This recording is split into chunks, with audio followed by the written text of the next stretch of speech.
আখতারুজ্জামান মোহাম্মদ ইলিয়াস ১৯৪৩ সালে ১২ ফেব্রুয়ারি গাইবান্ধা জেলার সাগাঠা থানার গটিয়া গ্রামে মামার বাড়িতে জন্মগ্রহণ করেন। তার ডাকনাম ছিল মঞ্জু। পৈতৃক নিবাস চেলোপাড়া বা নারুলি, বগুড়া জেলায়। পিতা বদিউজ্জামান মোহাম্মদ ইলিয়াস পূর্ববঙ্গ পরিষদের মুসলিম লীগের সদস্য ছিলেন। মাতার নাম মরিয়ম ইলিয়াস। বগুড়া জেলা স্কুল থেকে মেট্রিক পাশ করেন ১৯৫৮ সালে। ঢাকা কলেজ থেকে আইএ পাশ করেন ১৯৬০ সালে এবং ঢাকা বিশ্ববিদ্যালয় থেকে বিএ অনার্স ১৯৬৩ সালে এবং এমএ ১৯৬৪ সালে ডিগ্রি লাভ করেন। জগন্নাথ কলেজে বাংলা বিভাগের প্রভাষক হিসেবে কর্মজীবন শুরু করেন ১৯৬৫ সালে। পরবর্তীতে আমৃত্যু ঢাকা কলেজের অধ্যাপক ছিলেন। ক্যান্সার আক্রান্ত হয়ে ৪ জানুয়ারি ১৯৯৭ সালে আজিমপুরে মারা যান।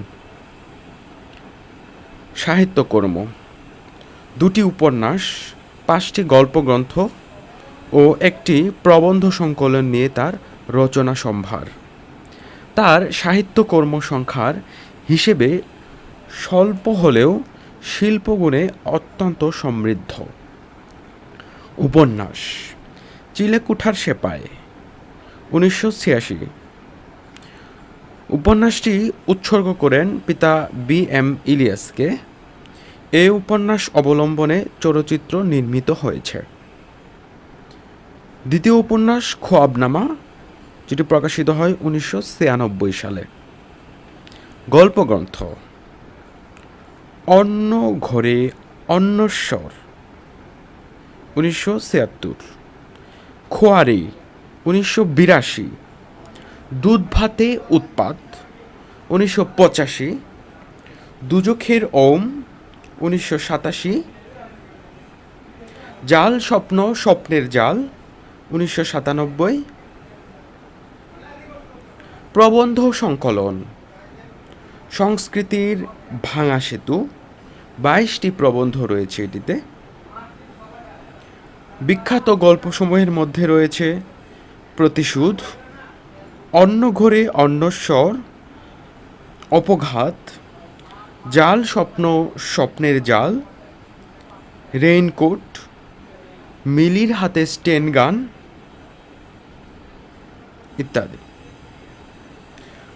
প্রভৃতি গল্পে পরোক্ষ ও প্রত্যক্ষভাবে মুক্তিযুদ্ধ ও যুদ্ধ পরবর্তী রাজনৈতিক ও সামাজিক বাস্তবতা উঠে এসেছে।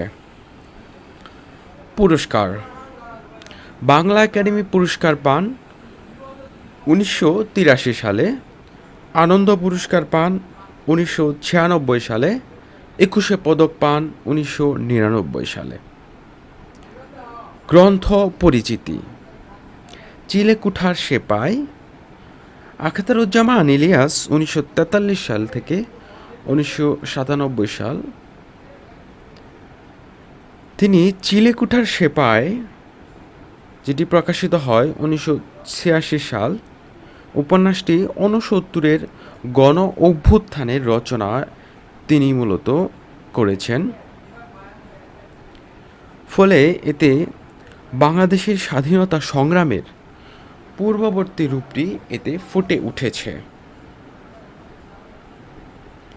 উপন্যাসের প্রধান চরিত্র ওসমান দেশ বিভাগের সময় উদ্বাস্তু হয়ে ঢাকায় আসে এবং শহরের এক ঘিঞ্জি গলির চিলেকুঠায় বাস করে। ওসমানের আত্মপ্রেম, ইনসমনিয়া আক্রান্ত হওয়া এবং চিলেকুঠায় বন্দী থাকা, এসবের মধ্য দিয়ে আন্দোলনের চালিয়ে যাওয়া এসবের মধ্য দিয়ে আন্দোলন পরিস্থিতিতে মধ্যবিত্তের উদাসীনতা এবং আন্দোলন বিপ্লবে তাদের সক্রিয় অংশগ্রহণের অভাবকে তুলে ধরেছেন। বিপরীতে দেখিয়েছেন প্রান্তর মানুষ হাড্ডিখিজির আন্দোলনে অংশগ্রহণ করে পুলিশের গুলিতে প্রাণ হারায়, অন্যদিকে বাম রাজনীতির সাথে জড়িত ওসমানের বন্ধু আনোয়ার পরিস্থিতি পর্যবেক্ষণের জন্য গ্রামে যায়। তার এই যাওয়াকে কেন্দ্র করে গ্রামীণ জনজীবনে বিশ্লেষণাত্মক বর্ণনা রয়েছে। শহরের উত্তাল রাজনীতি ঢেউ গ্রামীণ জীবনকে কিভাবে দোলা দেয় তা সহজে ফুটিয়ে তুলেছেন দক্ষতার সাথে। এই বর্ণনায় আমরা উত্তরবঙ্গের তৎকালীন সমাজ পরিস্থিতির পরিচয় পাই। এভাবে ওসমানের যোগসূত্রে লেখক ছোট ছোট কাহিনীকে এক সূত্রে গেঁথে মহাকাব্যিক ব্যঞ্জনায় উপন্যাসটি উপস্থাপন করেছেন। খোয়াবনামা। আখতারুজ্জামান ইলিয়াস রচিত উপন্যাস খোয়াবনামা 1993 সালে প্রকাশিত হয়। কালাহার বিলের দুধারের চাষি মাঝিদের জীবনচরিত খোয়াবনামা উপন্যাসের উপজীব্য। তমিজের বাপ, ফকিরের নাতনি কুলসুম, চাষির মেয়ে ফুলজান, বৈকুণ্ঠ, পূর্ব বাংলার এমন সব প্রান্তিক চরিত্রের সমাহার রয়েছে উপন্যাসে। সাথে আরও রয়েছে অরাফত মাসুল আর কলাম মাঝির মতো গ্রামের কিছু ক্ষমতাবান মানুষের চরিত্র, যাদের উত্তর প্রজন্ম শিক্ষাকে পুঁজি করে মিশে যাচ্ছে শহরে সুশীল সমাজের স্রোতে।